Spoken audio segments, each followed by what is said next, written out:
In this video, we will show you how to replace your engine oil and filter on this Chevy 1500 with a 5.3 liter engine. You'll need 6 quarts of 5W30 oil and a brand new oil filter.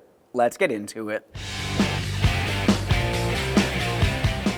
Okay friend, let's get started on our job. The first thing we need to mention is we will have to make our way under the front of the vehicle, so make sure you're in a safe area to do so. Aside from that, hand and eye protection at all times. We're making our way under the hood to start.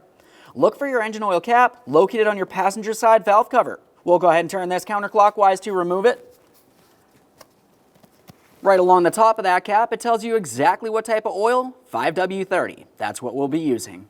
Now we made our way underneath the vehicle. We can see our front skid plate. What we're looking for is the engine oil pan right along here. We can see our drain plug. Before you start removing this, I want to give you a quick tip. When you do go ahead and pull this, typically the oil is going to come out diagonally straight rearward, but once it comes to a slow trickle, it's going to start rolling forward along this area and then down onto the skid plate.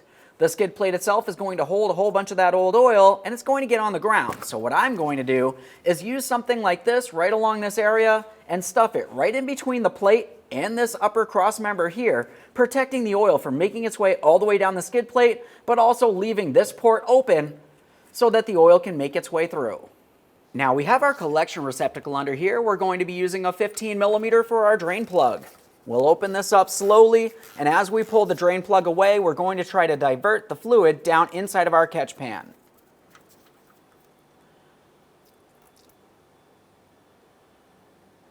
If I was to just pull this straight out, that's what happens.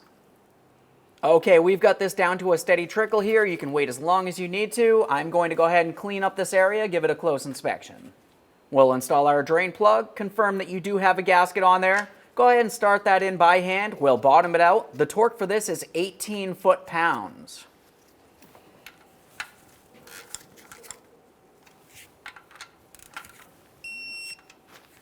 Now, since removing the oil filter is going to make more of a mess with oil, we'll wait on cleaning up the area until everything's said and done. So let's continue on with the oil filter. For the oil filter, we're using a medium-sized oil filter wrench. We'll go ahead and turn this counterclockwise to remove it. There will be oil in this area. Collection receptacles underneath here.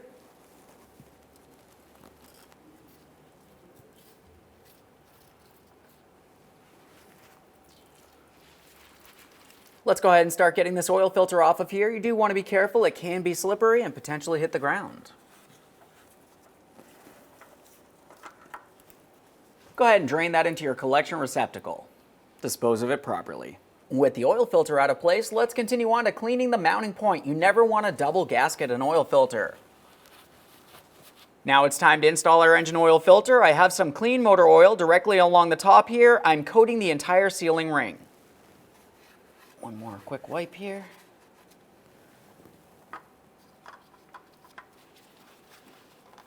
Once you have that bottomed out by hand, we'll just continue snugging it using our oil filter wrench.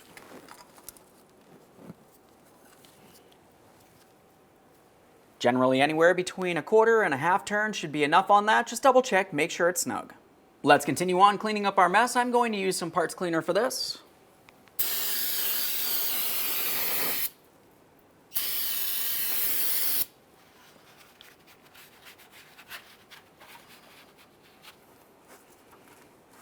Off of here.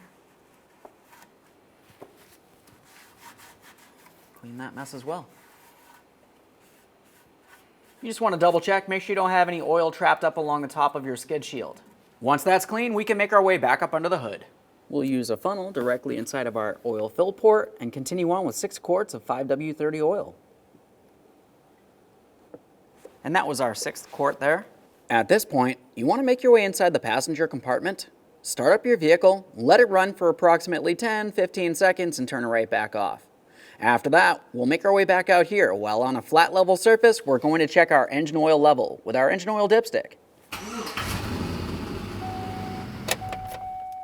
Now that I've run the vehicle, go ahead and remove that engine oil dipstick. We'll give it a quick wipe, and I'll show you exactly what we're looking for here. Now looking at the very end of the dipstick here, we can see that we have several hatches and small dots. We want to have the engine oil up as close to this upper dot as far as possible. Anything above that is over full, which you shouldn't be. Anything below that is technically under full. Just try to get it up close to that upper dot. Now that we've wiped off the dipstick, we can go ahead and reinsert this, and we'll check that level.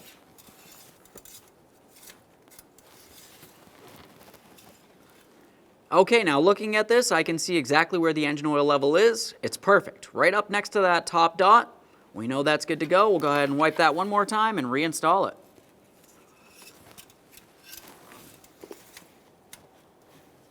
Okay, friend, we finished the replacement of our engine oil and our engine oil filter. The next thing you want to do is go ahead and reset the oil maintenance light, and that's done from inside the passenger compartment.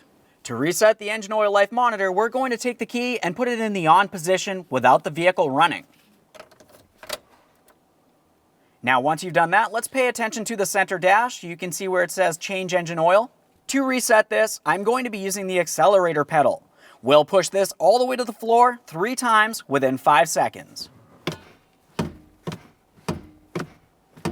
Now, once you've released that, we should have a look up along the top here, and it should tell you that the oil life has been reset. Once you've seen that, you can go ahead and turn off key power. Thanks for watching. When only the best will do, demand TRQ. The only company that lets you view before you do. TRQ is committed to offering the highest quality aftermarket auto parts that are engineered for peace of mind. Thanks for using and viewing with TRQ.